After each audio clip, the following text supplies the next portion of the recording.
Where's the camera? Right there. Right. Invest money like a Jew. I don't have a dollar to break down into $1 bills to explain this to you, or a $100 bill to show you with $20 bills or whatever, but I have 10 pennies. And I watched a video on YouTube about how to invest your money wisely like the Jews.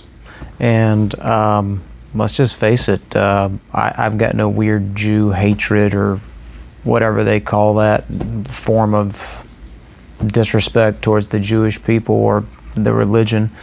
But what I do know is that my entire life people have made fun of Jews because they're rich, which is kind of weird that you'd make fun of someone because they're rich. I don't want to get into that. It's already controversial enough just talking about how to make money like a Jewish person, or at least how to invest and spend money like a Jewish person. But let's talk about what I learned from a YouTube video with some pennies here. And I know I don't have little jars to put these pennies into, but let's just talk about it, how to invest like a Jew. And whether this is true or not, we'll have to go meet a Jew. I've read the Bible, but I didn't get this from the Bible, so we'll have to see if I can meet a Jew or find scripture that I can add to this video to let you know that this is indeed how you should do it. But let's assume this is our paycheck, or it's $100, or it's $1, and this is how you spend every dollar that you get. I think that's a good way of looking at it, how to spend every dollar that you get. The Jewish people say you take one of your pennies here, 10%, and you just give that to God. Now that's difficult, right? Let's place it right here in front of the camera where you can't see it. So now I've only got 9 pennies, right? So 10% goes to God. And if you don't believe in a God, then good luck in the afterlife, I guess. So give 10% back to God. Not to charity, to God. So you have to figure out a way to do that. Now you have 90% left. The Jews, according to the video I just watched, care so much about making sure that you gave that 10% and that you understand how to give. They take another, 10%? Yeah, they give another 10%, and this 10% actually goes to charity. Different than God, right? This 10% actually goes to, helping people and helping a community, helping your neighbor, helping those in need. This goes to helping people. The other 10% went to God. This 10% goes to helping your community, your neighbors, your family, your friends, people who need assistance. We only have 80% left. 20%, now we finally get into the field of giving money to yourselves. 20%, they say, goes to investing.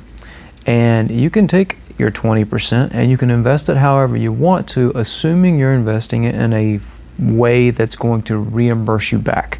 So investing in a business, investing in something that's going to generate money.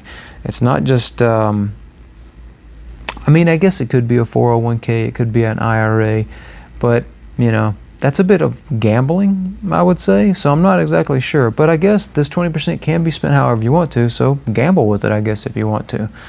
I don't know how I would even use this money. It's difficult to give 10% to God, right? Because it's your money, you want to hold on to it, right? Even though God gave it all to you to begin with.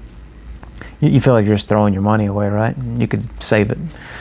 And then the other 10% seems almost easier because you're not giving to an artificial, fake father in the sky, right? You're giving to someone, and that's generous, right? You can help people out. This 20% seems like a smart thing to do, but you've got to figure out how to invest it. And I don't really know how to invest it right now, so I need to figure that out.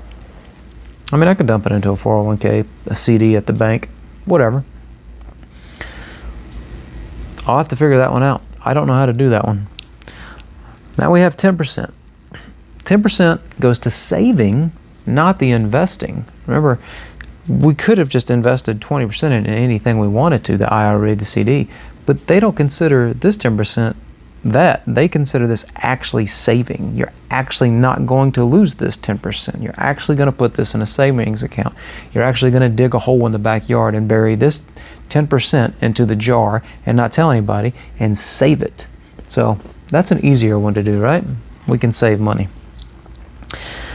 Then we have 5 pennies to go. So 50% is left. But now, they technically said that you could use this for spending however you want to, but that's not exactly true.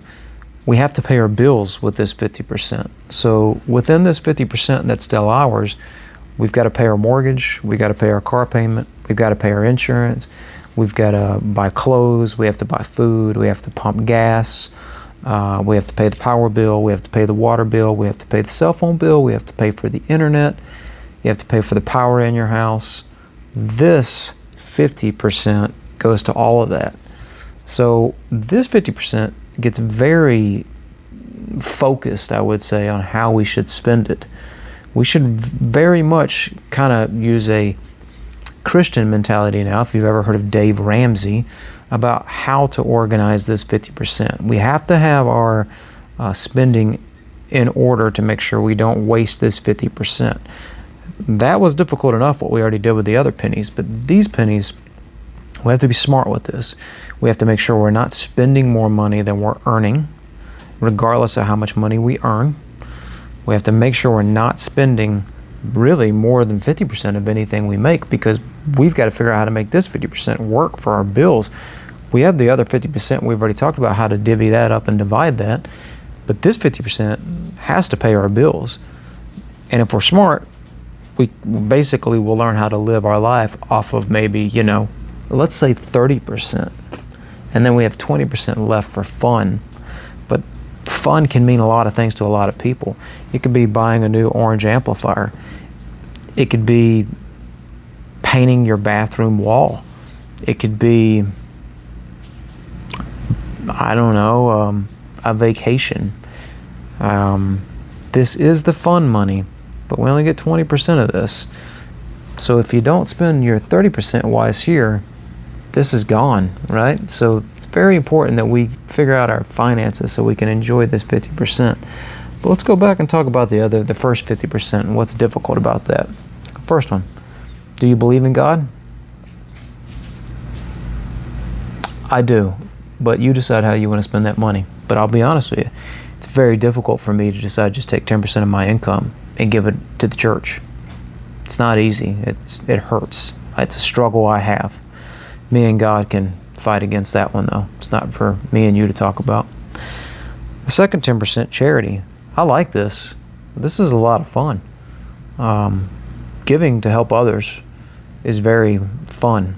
But they also mention the reason why you do this is because it almost guarantees growth. It guarantees opportunity. If I'm helping my neighbor, he may want to help me. If I help my neighbor, he may have information for me in the future that can help me. It's benefiting him, which benefits me. This is a very smart 10% that goes to charity. I really like that.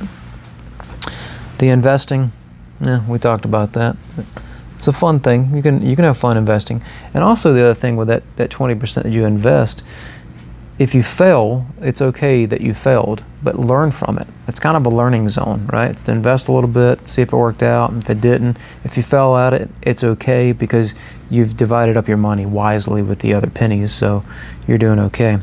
10% for savings. The other thing about the savings I forgot to mention was this is your emergency fund. This is if you have to buy a new refrigerator. This is if you have to out of nowhere buy a new set of 4 tires. This is if out of nowhere the head gasket blew on the car that you should have been taking care of and doing good maintenance, but you didn't. This is 10% savings that you didn't expect in life, but you had the savings so you don't have to ruin the other 90%. So there you go, guys. 10%. How to divide up your percentages of $1 and the money that you make.